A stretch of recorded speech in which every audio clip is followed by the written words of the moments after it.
Покрај реката Дунав има парче земја кое што не припаѓа на ниту една држава.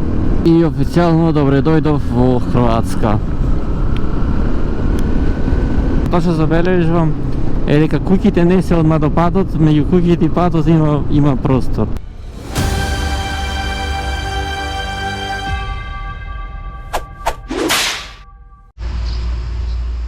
И добро утро на сите. Врнешливо утро малце роси. Планот за денес е да се оди Хрватска местото Осијек, ќе одиме низ Белград. Со тоа што во Белград пишеше исто дека ќе врни, а веќе Осијек кич нема да врни пишеше. Така да сега треба до Белград имаме 120 км. Тие километри да се поминат што ќе бидат дождливи, после натаму очекувам да биде поблаго. И времето поубаво и се надевам сонце дека ќе видам. И втор ден тука, повторно ми приде македонец од Пустецду. Поправихме малце муабет, имал би тоа работено, ама сега бил тука.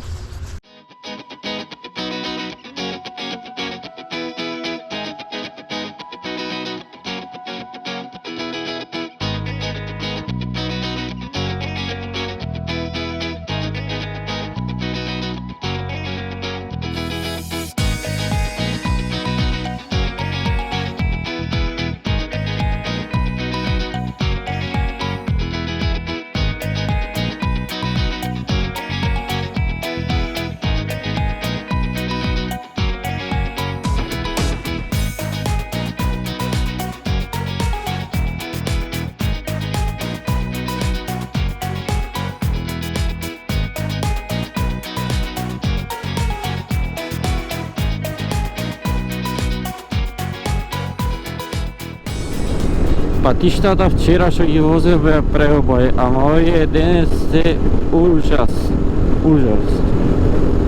А од тука до Белград имам 65 км, околу 1 сат возење според Google Maps, па ќе видиме. Прво низ еден град Панчево ќе поминиме. А моментално преминуваме од другата страна на Дунав. И ова е еден мост на реката Дунав. Бога ми голема река.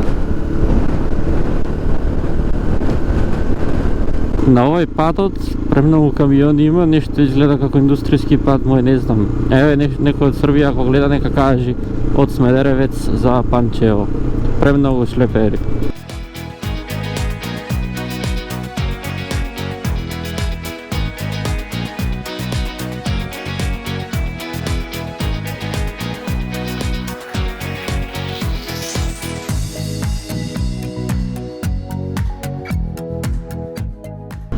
Гледате многу низински дел, тука сега веќе ќе навлезиме и во Панонската низина и е се рамно, нема како кај нас.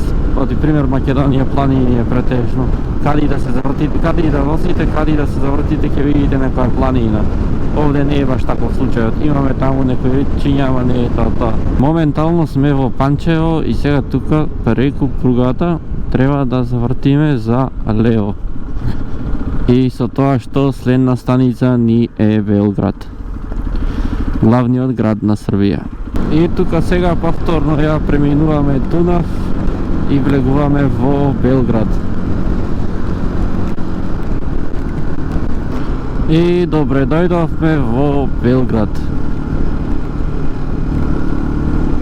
Автобуси, хармоники, стари згради. Искрено, вака на прв поглед не е нешто многу поразлично од Скопје. Моментално сме во Белград, си возиме. Тоа си роска, времето нежно си врни, ајде врти ша збор. А сега јас негде да најдам овде место да јадам негде. Шо сторе светло. Барам место за јадење каде шо истовремено ќе можам и да паркирам, односно да го оставам моторот на суво. Или барем под дрво. Интересни стаклени згради. А сега тука пак еден мост врвиме, само не знам дали е Дунав ова. Почнува да засилува дождот. А има гужви овде, тоа значи дека ќе киснам на дожд. Еј ушче, од на екскурзија средно време.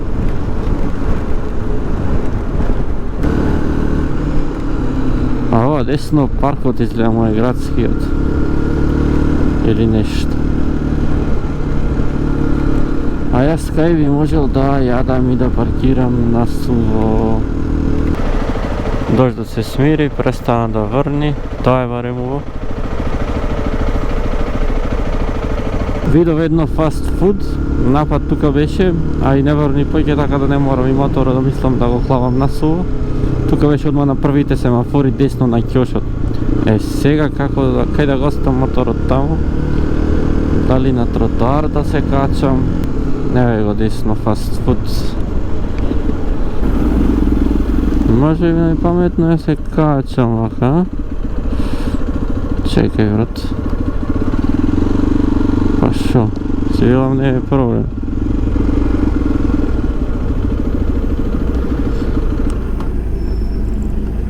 Малку смена во планот, ќе јадам во соседството. Биејќи овде не се плаќа со картичка, а јас динарите си ги дадов.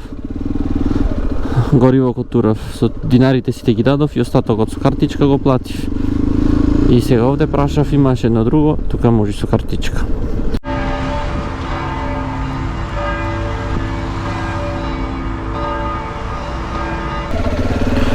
Јадов бургер еден, не го снимав мрсен бев во рацете.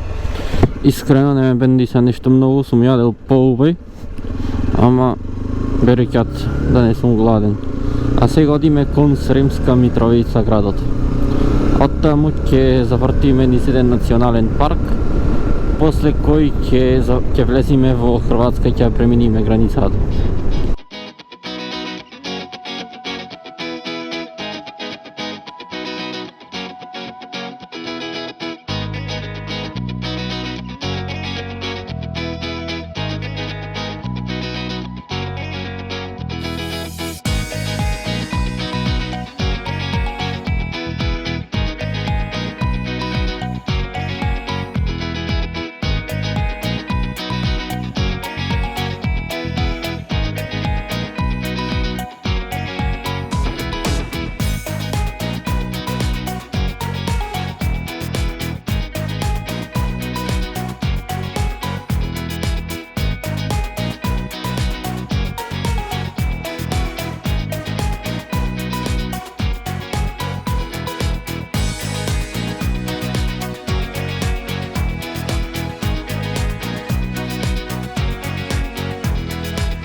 Ја преминав границата и официјално добре дојдов во Хрватска.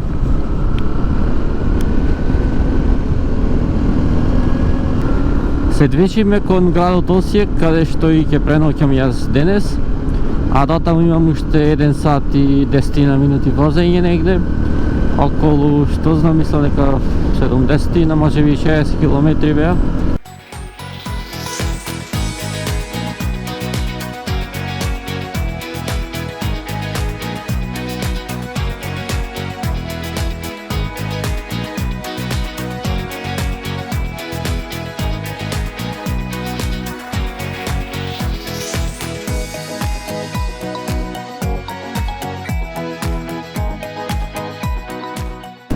Сега ми текна да ви кажам нешто интересно.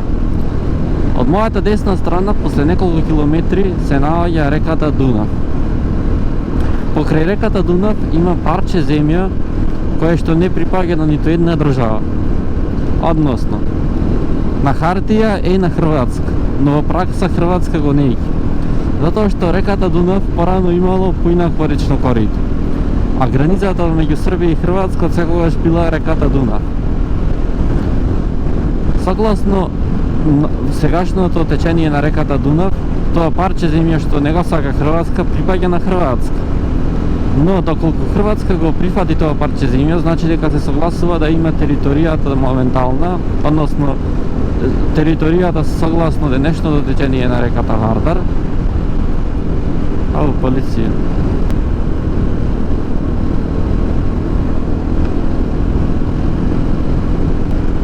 Да ви докажем за реката Дунав.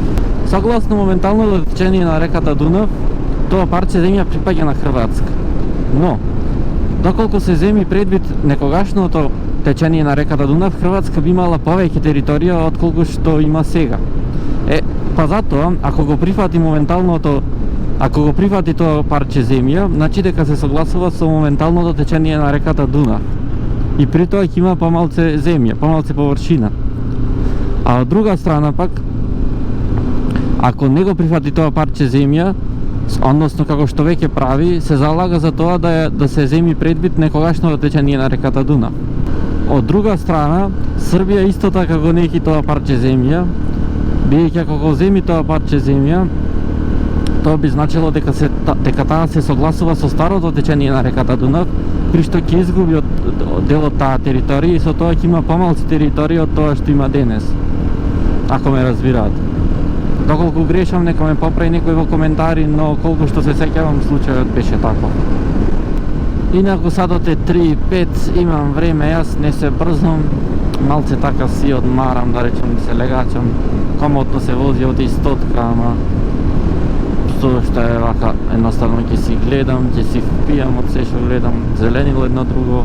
Интересни селца во Хрватска, тоа што забележувам е дека куќите не се одма до патот, меѓу куќите и патот има простор. Дали е така од законот му е наложено, или така тие си сакат со цел да немаат бучава, јас не знам стварно. Тоа што го забележав е вака, во населени места има знаци контрола на брзината и сите одма намалват, колку и да возат, намалват со брзината.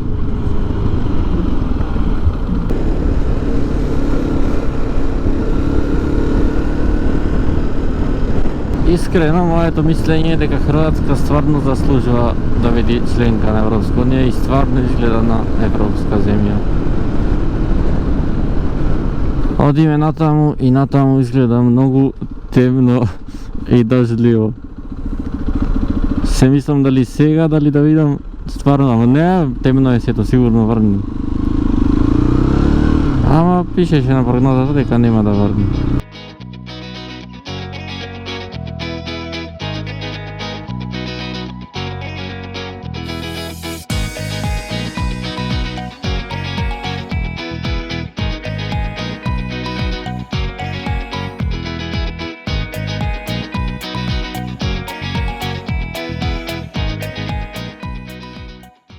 Пред малку го заминав местото каде што треба да преноќам и мислам дека е ова тука каде што пишува преночиште. Да видам како се викаше самоточ. Да не се избрукам, да не се други овие.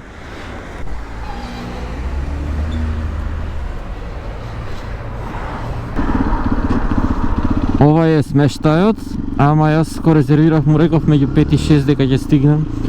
И сапата уште не е готова, сега ја спремат за 20 на минути ми рече. А во меѓувреме јас ќе одам градот да го разгледам, пошто и така вечер сакав да излезам, вака време ќе видам колку ми е близко, што имам, кај имам од прилика да знам. Пошто ако го правам тоа вечер, најверојатно ќе идам пешки, ако што гледам, ако ќе врни, пошто зад мене е дождот. Ако врни вечер, што според временската прогноза не би требало, ќе нема ни пешки да излезам, така да е барем ова ќе биде прилика. Има различеност низ градот.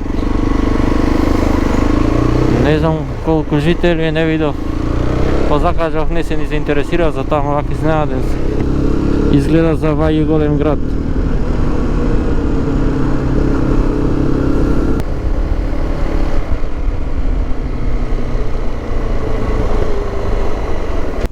Ова може да му е центарот. Ова катедрала е премногу висока во живо. Вечер ќе разгледам полу, па се надевам времето ќе ме послужи. За пешки далечко е, за до тука не знам, ама ќе видам ако можам со мотора да дојдам. Отидам, не ме гледате, веќе се затемнува таму. Се надевам нема да врни. Додам сега кај смештајот.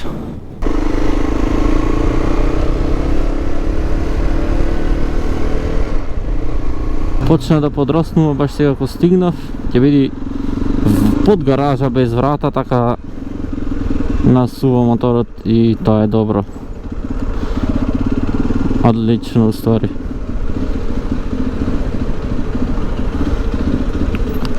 Ет.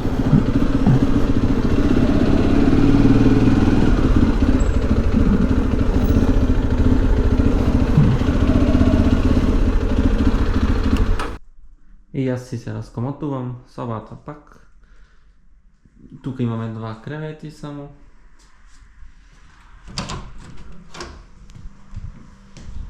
Тука и кујниче. А овде вака е вецето.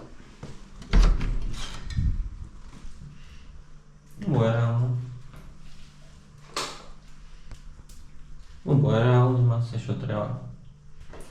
А сега да одам да јадам нешто, има трговски во близина.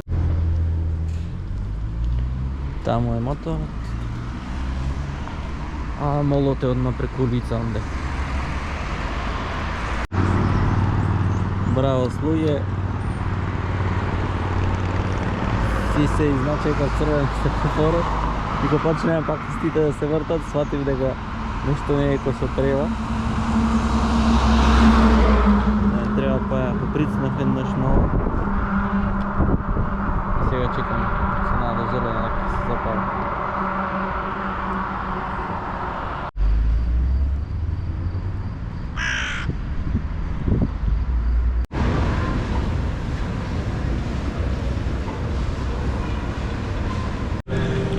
Пица и пица калцина.